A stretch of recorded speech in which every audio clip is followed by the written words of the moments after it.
Good afternoon, everyone, and welcome in a beautiful, beautiful afternoon here at Present Eco Training Safari Live.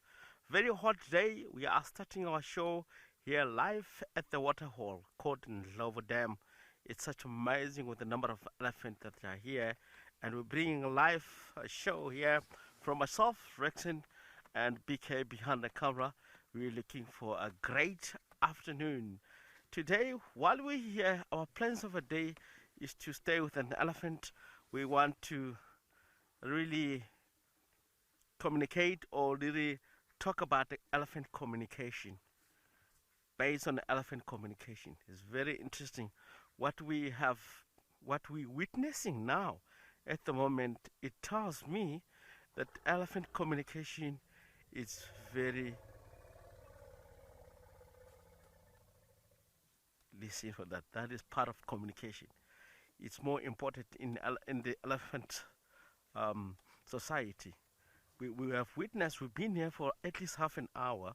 What we have seen, each and every head that comes into the area, they will stop up before they approach the dam and communicate. Look at that. It's an elephant trunk.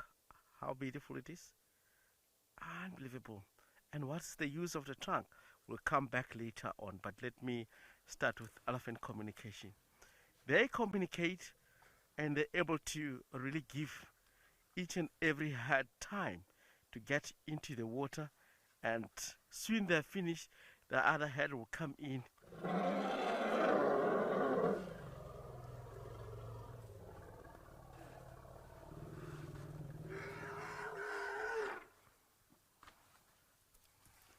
Communication.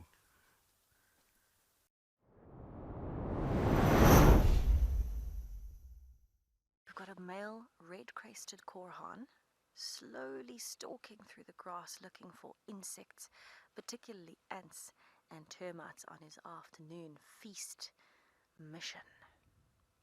Now they do have that red crest that raises, the male in particular, and I know Trishala was lucky enough to see it, I think it was 2 days ago,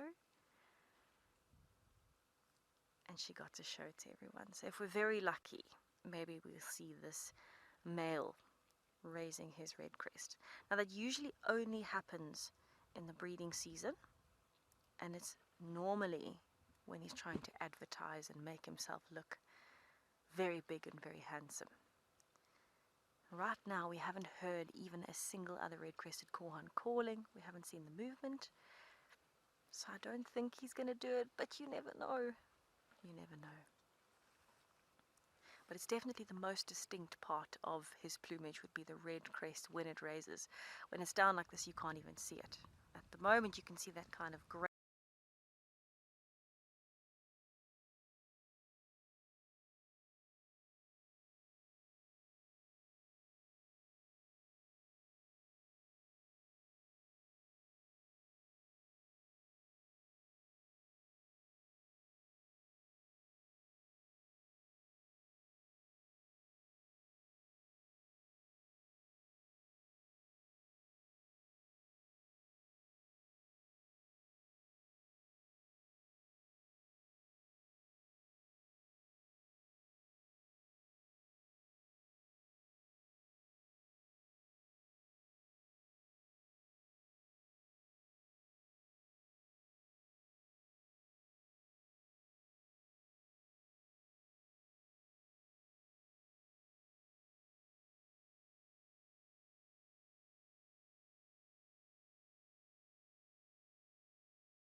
To their meal.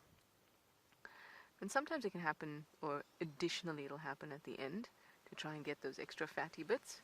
But I think Tlalamba's mouthful of fur was a mistake. It's such a small, thin layer that she's going after at the moment. She's bound to get some fur in her mouth.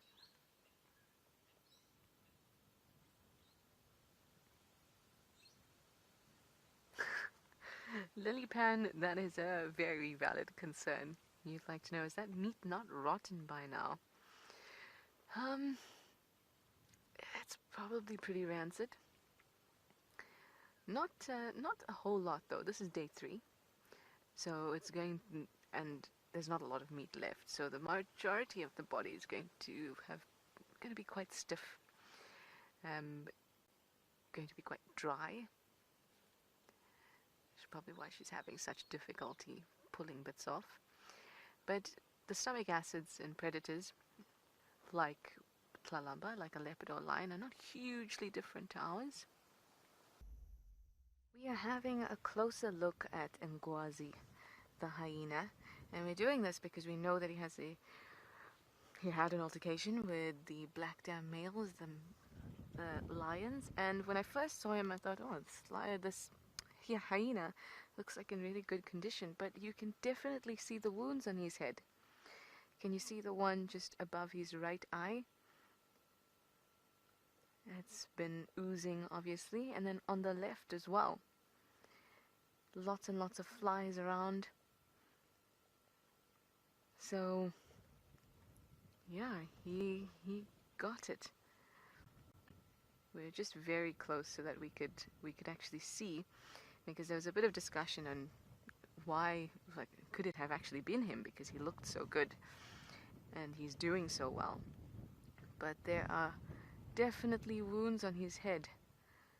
Look at that, there's a clear view. Oh, Ngwazi. I think that this is remarkable. It really speaks to the resilience and the healing capabilities of hyenas out here. So thank you to everybody who has joined us for our Sunset Safari, not just Anna Marie. It really has been a pleasure with all of the conversations had today and all of the fun.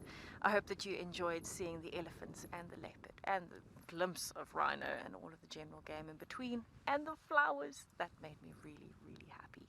Finally, some flowers to share. Hopefully we find some more tomorrow, because we will, of course, be out and about for our sunrise safari. If you'd like to come join us, please do. 6:30 a.m. Central African time, out here in the African bush. Hopefully the animals represent. Remember, if you have missed any of our shows, you can catch up on our best bits, all of the highlights on the app. But for now, it is that time of the evening. We do have to say goodbye, sadly.